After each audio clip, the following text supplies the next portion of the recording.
crois pas.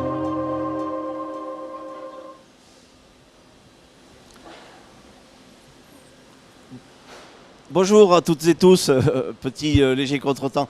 Oui, je suis très heureux de vous retrouver pour un nouveau format du 48 Éco. Alors un format très particulier aujourd'hui, d'ailleurs ils sont tous originaux nos 48 Éco.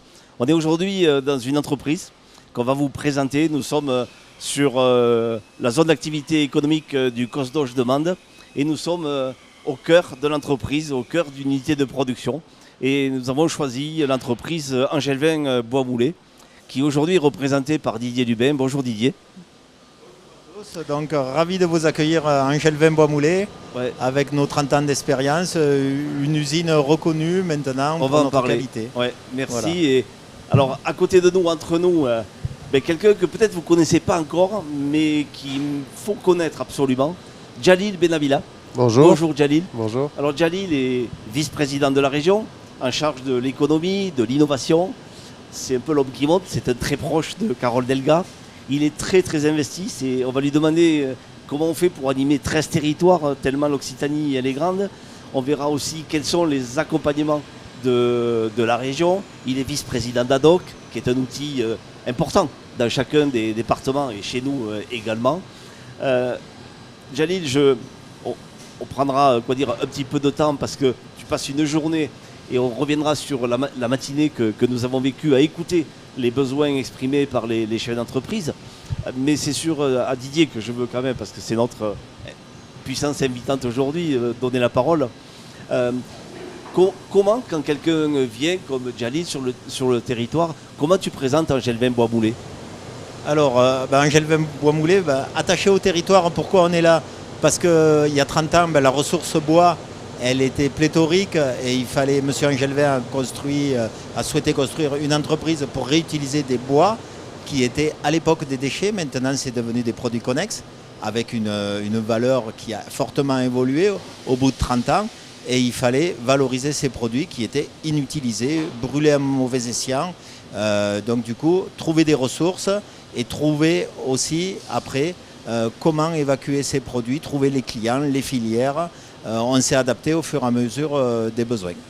Alors, pour ceux qui nous regardent, qui nous écoutent, qu'est-ce que produit Angelvin Bois Moulé, concrètement? Alors, depuis 30 ans, nous avons énormément évolué dans les produits. Les produits actuels qui nous font vivre, c'est les produits du bâtiment, les entrevaux, les ourdis pour le bâtiment.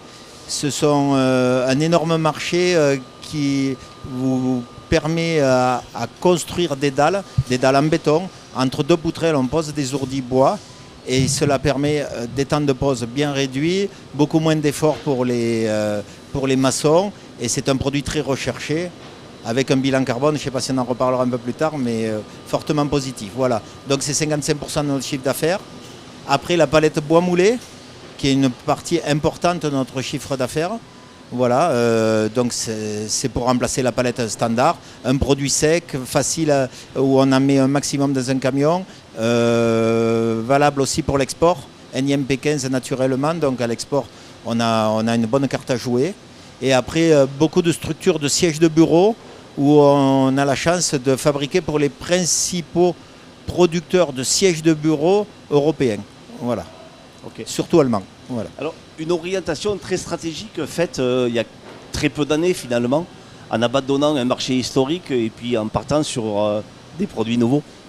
Voilà, c'est vrai qu'il y a 30 ans, l'usine était née des dés de palette, le dé de palette, l'entretoise entre la planche supérieure et inférieure de la palette. Mais c'était un métier mal, où on valorisait mal notre technologie, on ne gagnait pas vraiment notre vie sur ce produit. Donc du coup, au fur et à mesure qu'on a pu trouver des nouveaux marchés, il était opportun de s'éloigner de ce métier-là et de favoriser les métiers qui nous permettaient de faire progresser l'entreprise. Sinon, c'est un modèle économique qui n'aurait pas été viable. Ok. On a combien de collaborateurs aujourd'hui dans l'usine? Alors l'entreprise Angelvin Bois Moulé, pour un fonctionnement 5-8, c'est assez particulier, j'insiste, c'est 1er mai, 1er novembre, 14 juillet, 5-8, c'est 7600 heures de production par an.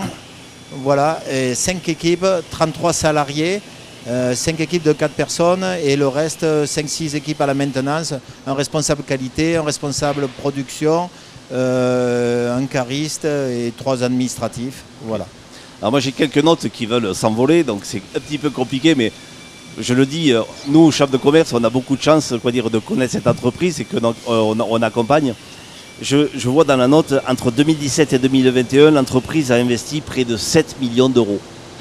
Oui, c'est remarquable, mais c'était suite à une... Et elle a investi chaque année. Nouvelle presse robot 6 axes en 2017, en 2018, des moules double empreinte, récupération chaleur fatale en 2019, en 2020, alors qu'on est en Covid, nouvelle ligne de production, 2021 de nouvelles presses, on n'arrête pas. Oui. Ben, j'ai plein d'idées et nos clients nous suivaient bien. Alors donc la conjoncture des deux fait que ça a avancé et puis la famille Angelvin qui était toujours prenante et disait on réinvestit tout, il faut que l'entreprise prospère et qu'elle évolue. Donc du coup c'était facile, allez on va dire, avec un bon carnet de commandes et une envie de faire. Voilà. Est-ce qu'on peut parler de Big Boss? L'actionnariat, il est comment aujourd'hui? Oui, alors du coup, monsieur Angelvin, la famille Angelvin s'est retirée de l'entreprise depuis quelque chose comme novembre. Et du coup, nous avons un nouvel actionnaire qui croit dur comme fer, dur comme du bois, on va dire, au bois moulé et à la technologie. Et du coup, qui a racheté l'entreprise, ils sont à 100% propriétaires et qui souhaitent encore développer Angelvin bois moulé. Et dès leur rachat, ils nous ont laissé investir dans 2 nouvelles presses pour quelque chose comme 2,6 millions d'euros pour encore démocratiser le bois moulé, trouver des nouvelles débouchés, puisqu'ils sont persuadés que l'utilisation du bois dans l'emballage, les produits du bâtiment, il y a encore beaucoup de choses à faire, il y a beaucoup de choses à découvrir. Donc ils m'ont dit go, on y va encore. Voilà, merci. Tout simplement. Alors à travers ces investissements, dans la note, je vois aussi l'accompagnement qu'a pu faire la région. Rien n'est possible sans cet accompagnement-là, donc je vais passer la parole à Djalil. Ici, on est dans l'exemple type de l'effet de levier que peut procurer la région. Mais tu as beaucoup d'exemples à donner dans la région. Ici, c'est quand même un peu bonheur comme entreprise. Oui, c'est vrai. Ici, on est dans l'industrie, dans la vraie industrie, dans une industrie productive avec des outils vraiment performants et puis un savoir-faire, pas seulement sur les produits que vous avez développés, mais c'est un savoir-faire, ce que j'ai appris ce matin en visitant l'entreprise, un savoir-faire sur les technologies qui permettent de développer l'outil. Donc, ils ont un savoir-faire. Toutes les machines ont été développées ici et toute la robotisation de l'entreprise a été faite par les salariés et par. C'est ça qui m'a marqué, c'est que la robotique, elle soit programmée ici, même dans le cœur de la boîte. Tout a été fait ici. Ouais. Et donc, on n'a pas acheté des machines qu'on a juste installées avec des cabinets qui sont venus pour dire ce qu'il faut faire. Donc, tout a été développé ici. Et ça montre pas seulement donc, la richesse de notre écosystème, des entreprises industrielles, et ça va dans le sens de notre volonté de réindustrialiser notre région et de continuer à soutenir les entreprises qui vont bien sûr créer non seulement de la valeur sur les territoires comme ici, créer de la richesse, créer de l'emploi, mais aussi perpétuer cette tradition industrielle. Et puis pourquoi pas, moi je discutais avec lui en aparté tout à l'heure, je disais votre savoir-faire vous devriez le mettre à disposition d'autres secteurs industriels, pas forcément concurrents, mais dans lesquels on peut avoir besoin de son expertise et celle de ses salariés. Oui, on parlait du Tarn tout à l'heure, avec des exemples de moules. Où on achète des équipements qui viennent parfois de pays étrangers, etc. On les installe et on se fait accompagner sur cette ingénierie-là. Ce savoir-faire existe, il est performant, il a fait ses preuves. Donc on pourrait le mettre à disposition de notre écosystème régional. Merci Djalil. Alors, vous présentez un petit peu l'homme quand même, parce que personnage un peu atypique. Djalil, c'est un vice-président de la région, mais c'est d'abord un chef d'entreprise. Voilà. Et c'est ce qui change aussi beaucoup de choses. Question un peu personnelle. Comment on fait pour allier une entreprise qui est quand même de plus de 50 salariés et puis qui a de grosses responsabilités, 13 départements, comment on fait pour être partout comme aujourd'hui dans le département de la Lozère quand on est chef d'entreprise soi-même, ouais. Vous avez raison, je suis chef d'entreprise, ça c'est mon métier, mais je suis vice-président de la région, ça c'est ma mission. La mission que vous m'avez confiée, vous et donc nos concitoyens. Donc j'essaie de la faire au mieux avec vraiment beaucoup d'engagement et on va dire sans oublier la promesse, celle de rendre au territoire ce qu'il nous a donné. C'est aussi celle d'être fidèle à ceux qui nous ont fait confiance et qui attendent de nous un engagement total et absolu. Donc comment on combine? C'est d'abord un cheminement. Moi j'ai créé mon entreprise il y a 23 ans. Aujourd'hui elle est stabilisée. Il y a un comité de pilotage, il y a un comité de direction et un comité stratégique qui la pilote. Je ne suis plus dans l'opérationnel, c'est vrai, mais je continue à diriger. Je suis président directeur général de mon entreprise et donc tous les engagements importants, stratégiques, financiers, grands comptes, je les valide avec mon comité de direction. Mais j'ai des gens de confiance, on va dire, et des gens très compétents qui pilotent opérationnellement l'entreprise tous les jours. Mais c'est un cheminement parce qu'avant d'être vice-président de la région, j'étais déjà engagé, j'étais élu local, j'étais conseiller municipal à Alès et vice-président de l'agglomération, charge de l'économie entre autres. Et j'étais aussi président d'un réseau d'entreprises qui s'appelle Leader, qui donc comptait 230 entreprises qui sont dans toute la région. Et ça m'obligeait déjà à être dans l'implication, on va dire, économique et donc de participer à cet écosystème. Alors, transition à peu près toute trouvée. Quelle est la stratégie que tu as impulsée au niveau régional dans les choix d'aide à l'économie de l'Occitanie? Alors, d'abord, on a fait la nouvelle stratégie, on l'a écrite ensemble, en concertant le plus grand nombre d'acteurs économiques, chefs d'entreprise, syndicats professionnels, représentants de salariés, partenaires institutionnels, partenaires consulaires, vous en avez fait partie. On a concerté. Donc ça, c'était pour réécrire la feuille de route économique 2022-2028.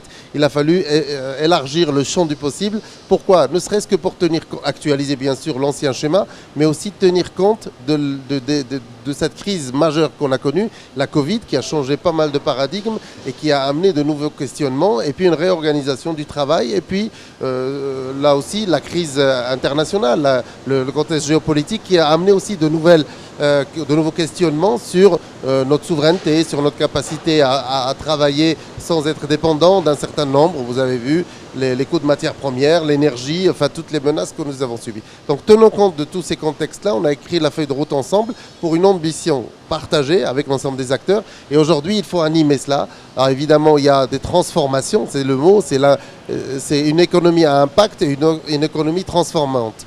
Et donc on va essayer d'accompagner cette nécessaire transformation de nos modèles économiques pour tenir compte de 3 paramètres. La nécessaire prise en compte de l'urgence climatique, la transition donc écologique, qui est aujourd'hui n'est plus une option, c'est une obligation, et les plus récalcitrants ont été convaincus par les derniers épisodes de sécheresse, de manque d'eau, mais aussi de dérèglement climatique. On a aussi une nécessaire transformation sociale et sociétale pour la prise en compte de la quête de sens, de l'équilibre vie professionnelle, vie privée, du partage de valeurs, de tout ce qui est...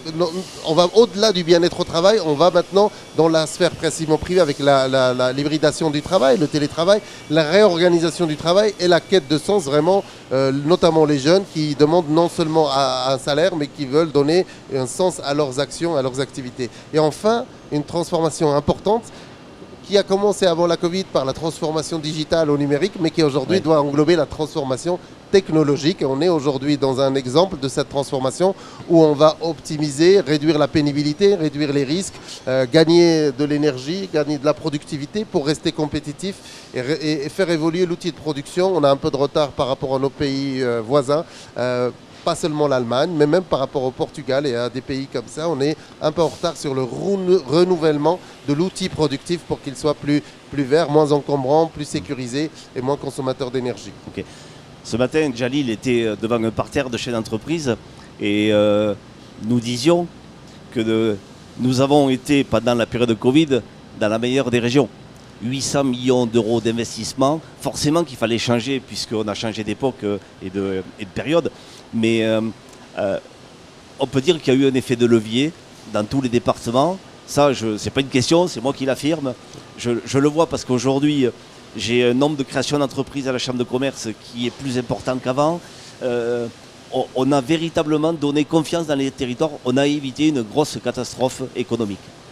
Tu as raison Thierry, d'abord on a pris la mesure de la difficulté dans laquelle on se retrouvait. On a complété des dispositifs nationaux. Il ne faut pas oublier que l'État était très présent, évidemment, et a mis des moyens colossaux. Mais la région a mis près de 800 millions d'euros pour aider son économie. C'est 65 000 entreprises qui ont été directement aidées. C'est en moyenne, par rapport aux autres régions, presque le double de la moyenne des autres régions. Ce qui veut dire que la région a été présente, a répondu présent avec les partenaires, en coordination avec l'État. Et je le dis bien, on a travaillé intelligemment ensemble. Et moi, sous l'impulsion de la présidente Carole Delga et en intelligence avec le préfet de région, il y a eu un écosystème, une intelligence collective qui s'est mise autour de ces, on va dire, deux impulseurs de notre économie. Et cette intelligence collective, il faut qu'on la maintienne, il faut qu'on la préserve. C'est une de mes missions pour continuer à travailler ensemble. La deuxième consigne et conséquence aussi de cette crise et de ce travail-là, c'est la présidente Carole Delga nous demande de territorialiser notre économie, d'être très attentif au développement de notre économie dans les territoires, à l'implantation de l'exogène, d'investissement exogène aussi dans les territoires et de lutter contre l'hypermétropolisation tout en, bien sûr, en gardant nos champions, qu'ils soient universitaires, économiques ou industriels, qui sont autour des métropoles, bien sûr, en les soutenant. Donc, on a une vraie préoccupation pour les territoires, pour continuer à les développer économiquement, socialement, mais aussi sur la question importante ici en Lozère, de l'attractivité et donc de faire venir pour lutter contre les difficultés de recrutement dans un territoire qui a peu de chômage. Et moi j'ai entendu ce matin, oui, des programmes qui changent, des choses qui ont été pensées dans le schéma où nous avons participé, oui, mais on laissera personne à côté d'une politique... il y a toujours un mouton à 5 pattes et la Lozère c'est aussi souvent le mouton à 5 pattes quoi. Donc on étudie tout. Alors oui, je l'ai dit, donc je le répète, la présidente l'a dit aussi, notre volonté c'est d'apporter des réponses structurées, cartésiennes, compréhensibles. Donc on a simplifié nos dispositifs, on les a rationalisés. Aujourd'hui nous avons 3 contrats précis, un contrat innovation pour les entreprises innovantes et qui veulent investir et grandir. On a un contrat entreprise d'avenir et on a un contrat 3S qui veut dire structurant, souverain et stratégique. Mais on sait, bien sûr, on est à l'écoute des projets qui sont impactants pour le territoire, qui ne sont pas forcément dans toutes les cases et pour lesquels il faut avoir une attention bienveillante. Et on sera toujours attentif à cela parce que nous ne sommes pas que des robots ou des logiciels, nous sommes tous des êtres humains et on sait écouter quand un territoire a besoin d'un coup de pouce ou quand une entreprise ou quand une structure a besoin d'un coup de pouce parce qu'elle apporte de la valeur, de l'ancrage territorial, de l'attractivité et des choses parfois non mesurables techniquement et économiquement. Alors j'ai préparé cette émission. Oui, vas-y. Ces paroles dans notre intérêt justement. Bravo. On n'est peut-être pas dans toutes les cases, mais il faut penser à nous pour notre prochain investissement. Moi je réponds. On a déjà pensé à vous plusieurs fois. Vous l'avez dit, il y a beaucoup d'investissements qui ont été faits avec la région. Donc on était là et on sera là à l'avenir. Il faut trouver bien sûr la bonne adéquation entre, on va dire, des entreprises qui ont des besoins réels. Vous avez parlé de effet de levier. L'euro qu'on dépense doit être bien utilisé et donc nous sommes redevables aussi aux citoyens de la qualité de nos dépenses et de l'investissement à moyen et long terme. Et donc on a une vision vraiment constructive et proactive avec les acteurs. Vous connaissez le terrain mieux que nous et on travaille avec vous, avec notre agence de développement économique ad hoc qui est sur tous les territoires, avec nos services pour que chaque euro investi puisse être un vrai levier vraiment impactant pour le territoire. Et c'est vraiment ça les critères et donc on est très regardant sur ça. Alors nettement, la région, toutes les aides qu'ils nous ont données, 10-20%, ça a été vraiment un levier. C'est le petit plus qui lance le projet et qui permet d'en reprendre un derrière et au fur et à mesure. Sincèrement, ça a été un levier important. Le passe-rebond a été une très bonne initiative. Ça nous a permis de prendre de l'avance sur 4 points qui n'étaient pas cruciaux, mais que finalement, maintenant, on les a et on ne peut plus s'en passer. Donc du coup, on aurait réinvesti dessus. Donc c'est super. Alors, effectivement, pour des entreprises qui ont maintenant grandi, qui ont des moyens, qui ont été, par exemple, dans votre cas, rachetés par des entreprises structurées importantes, qui On a aussi des outils d'ingénierie financière. On n'a pas seulement de la subvention, de l'aide, etc., Oui. comme pour les TPE, les PME. On a aussi aujourd'hui doublé le fonds souverain régional qui était de 200 millions d'euros. La présidente a voulu le renforcer. On est aujourd'hui à 400 millions d'euros qui sont des outils de prise de participation dans des entreprises qui ont du sens pour nous, dans le cadre de notre stratégie et pour les territoires.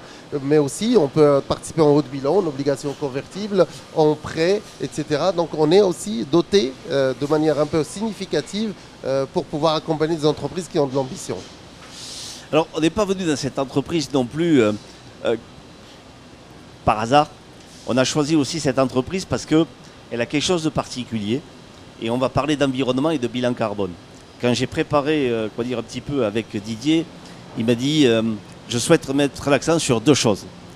La première, tu m'arrêtes si je me trompe, j'ai des fabuleux collaborateurs. Totalement. Voilà. À tout.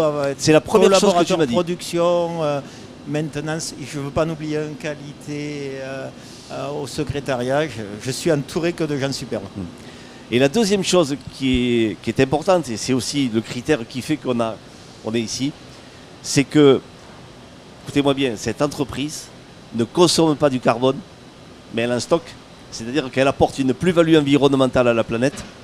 Alors que même que le principe d'une entreprise, c'est de générer de la consommation carbone, et bien ici, c'est le contraire. Explique-nous dans le détail, de la manière la plus compréhensible par ceux qui nous regardent. Voilà. Dans les produits du bâtiment, puisque je vous ai dit ça représentait 55% de notre chiffre d'affaires, il a été instruit il y a 3 ans par le centre technique du bâtiment et le FCBA qui est le centre technique du bois. Pendant 18 mois, ils ont eu accès à tous nos bilans comptables et tout ça pour savoir qu'est-ce que ça coûtait à la nature, à l'environnement de créer du bois moulé. Et le bilan est plus que favorable puisqu'on doit stocker 7,8 kg carbone, équivalent carbone, pour les produits du bâtiment, ce qui permet, admettons, de créer des planchers qui sont encore vertueux, c'est-à-dire qu'ils vont stocker du carbone plutôt que d'en avoir émis pour les produits du bâtiment, et ça c'est un levier magnifique. Au début, on n'y croyait pas tout à fait, ça aurait pu être une contrainte pour nous parce que ça aurait pu appuyer là où ça fait mal.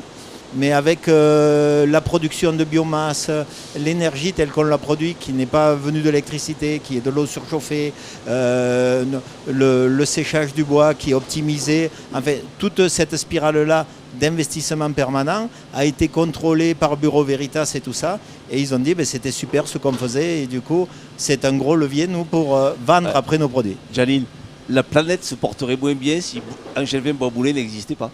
Non, mais c'est Ben un très très bon exemple, c'est une belle illustration. Nous sommes convaincus qu'il y a des marges de progrès dans toute notre industrie et dans toutes nos entreprises de manière sur les 3 leviers que j'ai cités tout à l'heure. Le levier environnemental est très important. Vous avez vu les investissements qu'on a mis en place, nous, pour les énergies renouvelables, pour l'hydrogène, pour les SAF, pour l'aviation donc décarbonée. On a mis beaucoup d'investissements sur, on va dire, tout ce qui va permettre à la région d'être la région à énergie positive et la première région d'Europe à énergie positive. Ça veut dire que tous les efforts que les industriels font, et là il y a des marges vraiment de progrès importants, que ce soit sur on va dire, moins de consommation d'énergie, de produire donc de manière résiliente, mais aussi sur l'amélioration de l'outil productif pour qu'il puisse aussi être moins énergivore, moins polluant, et ensuite, bien sûr, sur les aspects qu'il a dit, aussi sur la sécurité, le confort de ses salariés. Donc, ce sont des aspects pour nous il est un cœur de cible pour toi. C'est un cœur de cible, c'est important, c'est vrai. Ce qu'il fait est extraordinaire. On l'a accompagné, on est ravis du résultat, au point qu'il est devenu tellement séduisant que d'autres l'ont vu, l'ont repéré et l'ont racheté. Et aujourd'hui, il est dans un confort dans lequel il a la capacité d'investir, il a la capacité de progresser, de grandir. C'est très bon pour le territoire.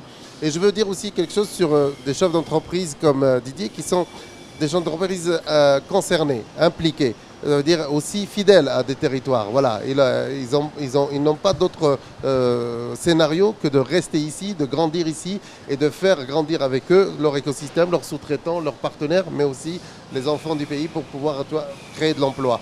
Et pour nous, cet ancrage territorial est très important. On le retrouve dans les TPE, les PME et jusqu'aux ETI. Donc c'est aussi ça la force de notre territoire. Oui, donc ça veut dire qu'on a encore plus plaisir quand c'est territorialisé de venir voir le résultat de notre investissement ou de notre aide. Nous sommes convaincus. Nous avons une des plus belles régions de France, vous le savez, mais Non, on la a plus 13. belle, la plus belle. Voilà, la modestie m'oblige à ne pas faire des adjectifs plus forts que ça, mais en tout cas, on a la plus belle région de France. Et on a 13 départements, mais avec des richesses extraordinaires. Donc, on a la montagne, la mer, on a des zones très touristiques, on a des bassins industriels, on a tout ce qu'il faut. On a 10 bassins de territoire d'industrie, mais on a 2 métropoles magnifiques qui sont vraiment des centres d'excellence en termes d'enseignement supérieur, de recherche, et aussi en termes d'innovation et d'économie. Mais il faut savoir qu'il y a des hétérogénéités importantes entre ces territoires en matière de chômage, en matière de captation, d'investissement exogène, en matière de capacité à fournir de l'emploi. Ici, on est à moins de 5%, on est à 4 et quelques % de chômage. On a d'autres pas très loin, on dépasse les 11%. Donc on peut aussi réfléchir à comment les territoires, nos bassins d'emploi, nos bassins de vie, nos départements puissent travailler intelligemment ensemble dans certaines synergies pour pouvoir peut-être mutualiser des choses et travailler intelligemment à la réduction du taux de chômage global, mais aussi à capter les forces vives pour qu'elles restent sur notre territoire. Didier, un taux de fidélité de l'entreprise important, mais une conscience du fait qu'il faut quand même former nos jeunes localement. Oui, donc du coup, on a pris de nouveau une alternance. Il a fait un stage de 2 mois. Puis cet été, il est salarié de maintenance, on va dire classique, entre guillemets. Et on le prend en alternance pour qu'il fasse son bac+3 en automatisme et robotique. Et systématiquement, nous prenons des jeunes en alternance. Dès qu'il y a le moindre technicien de disponible en formation et que nous n'avons pas une autre personne, nous disons oui. Du BE, du bac pro jusqu'au bac+3, licence et tout ça, nous disons oui tout le temps à l'alternance et à la formation. Voilà. Et nous venons d'embaucher un tout jeune ingénieur pour me suppléer aussi dans le bureau d'études. Voilà, c'est donc des forces vives qui arrivent en Lozère et qui vont y rester. Bon. Oui, Jalil. Non, c'est un sujet très important pour nous aussi, bien sûr, la formation, parce qu'il va falloir former. Les besoins de l'économie qui se relancent sont énormes dans tous les secteurs. On a cité quelques secteurs qui sont en tension, mais tous les secteurs aujourd'hui ont besoin vraiment de ressources humaines. On doit former pour les métiers d'avenir, les métiers de verre, mais aussi pour l'aéronautique, mais aussi pour l'industrie. Il y a plein de secteurs qui sont aujourd'hui en tension, donc on continue à former. La région forme les demandeurs d'emploi. C'est des montants importants, c'est plus de 230 millions d'euros qui sont dédiés chaque année à la formation des demandeurs d'emploi et aux personnes en reconversion. On a aussi réduit les contingences pour la formation intra-entreprise, ça c'est très important parce que des entreprises parfois ont besoin de former des petites contingences pour leurs propres besoins et les besoins de leurs partenaires et de leurs clients. Donc on finance aussi ça du moment qu'un demandeur d'emploi trouve un emploi, on fait tout pour l'accompagner, que ce soit sur la formation, mais aussi sur ce qu'on a appelé le pacte pour l'embauche, pour l'aider dans son environnement, sur la mobilité, sur l'hébergement, sur la garde d'enfants, etc. Donc on a mis en place avec nos partenaires, ils sont une 50aine, les départements, les consulaires, les syndicats professionnels, les syndicats de salariés, on a mis en place tout un écosystème pour accompagner au retour à l'emploi. Jalil, on est très fiers de te montrer ce que la Lozère industrielle sait faire. Cet après-midi, tu vas visiter une autre entreprise, c'est l'entreprise Boucharin à Saint-Chély. Romain, le jeune gérant, a été primé. Il était le week-end dernier à l'Elysée primé pour le fabriquer en France.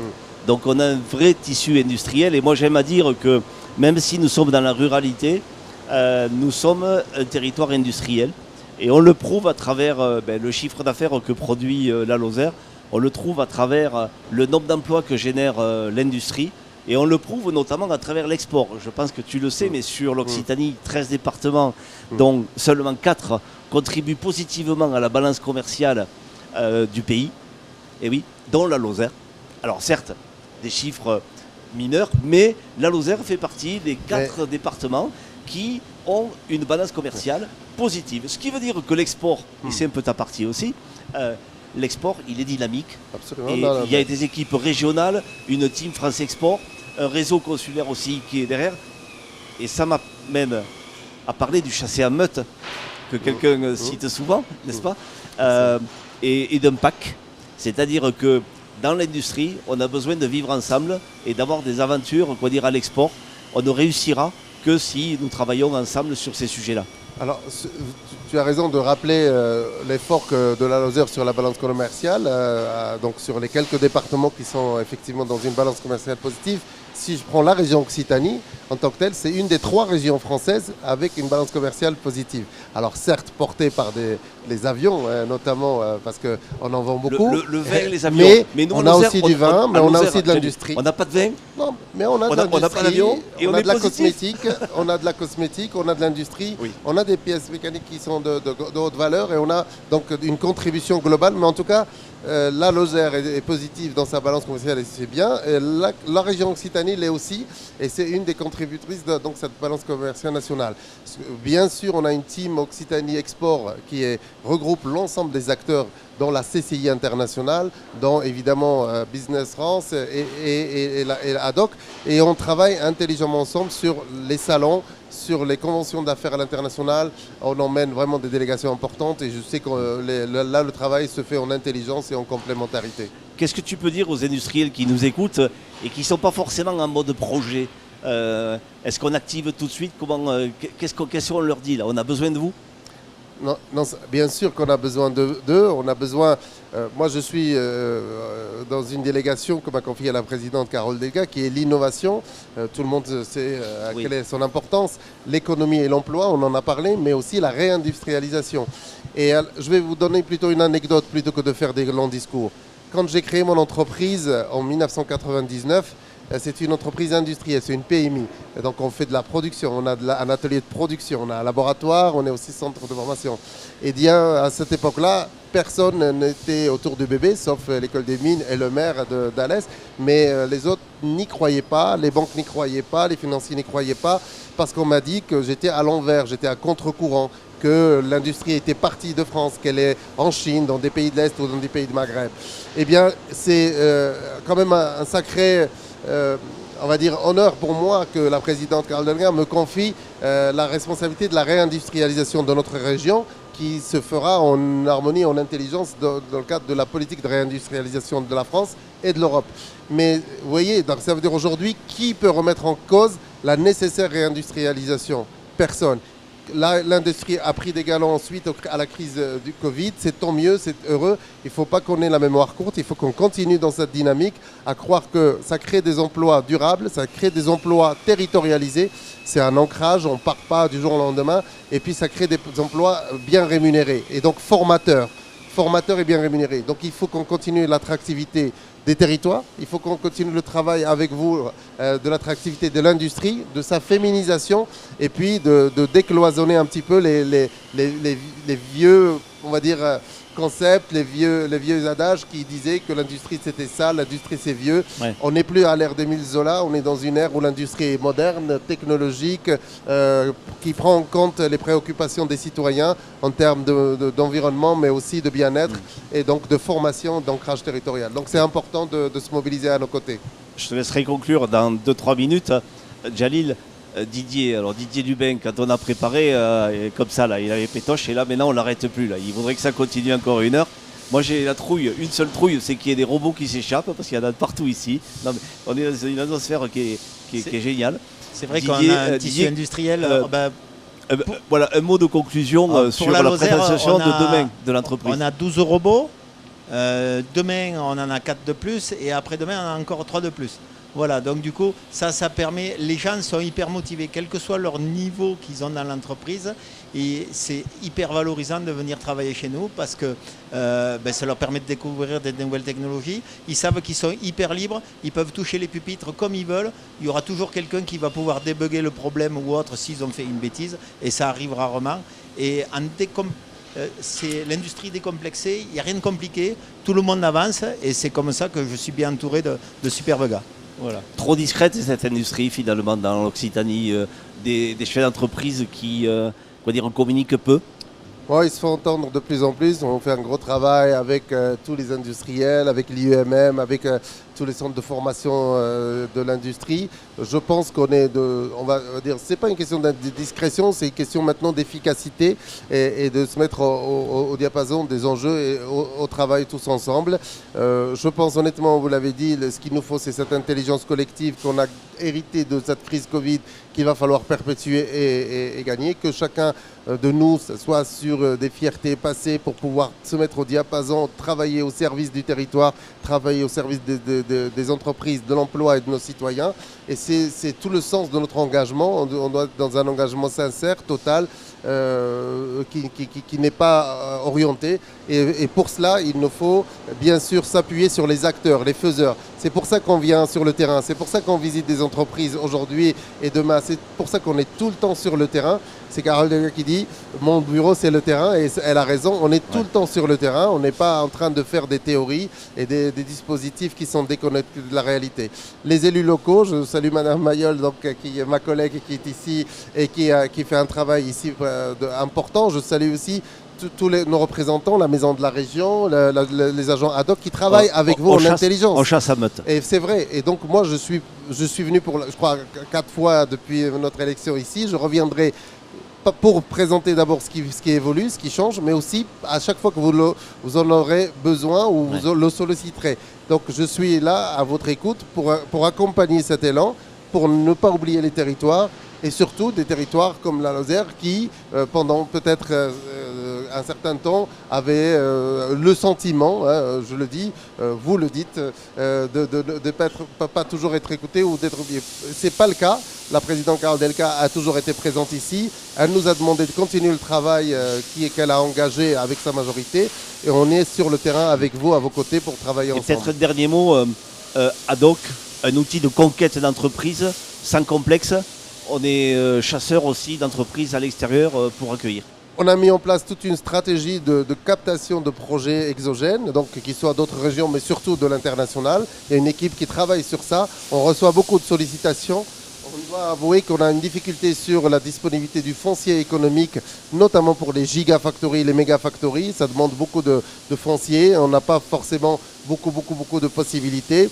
Et puis il y a des cas de charges assez énormes. On a une commande quand même, c'est celle d'essayer de séduire tous ces investisseurs exogènes pour qu'ils aillent dans les territoires et qu'ils ne flèchent pas toujours leurs investissements autour de Toulouse et de Montpellier, qui sont par nature très attractives. Je rappelle juste que la région Occitanie est la région la plus attractive de France en matière de flux et de population. On reçoit 40 000 personnes nouvelles qui s'installent en région chaque année avec 20 000 actifs. Donc il faut créer à peu près 20 000 emplois, 2 000 environ par mois, 24 000 emplois, pour que le chômage n'augmente pas. Donc on a cette attractivité, qu'elle soit touristique, technologique, universitaire, c'est tant mieux pour nous, mais elle a aussi des conséquences d'un effort colossal pour qu'on puisse continuer à résorber le chômage et à donner les meilleures qualités de vie à nos concitoyens.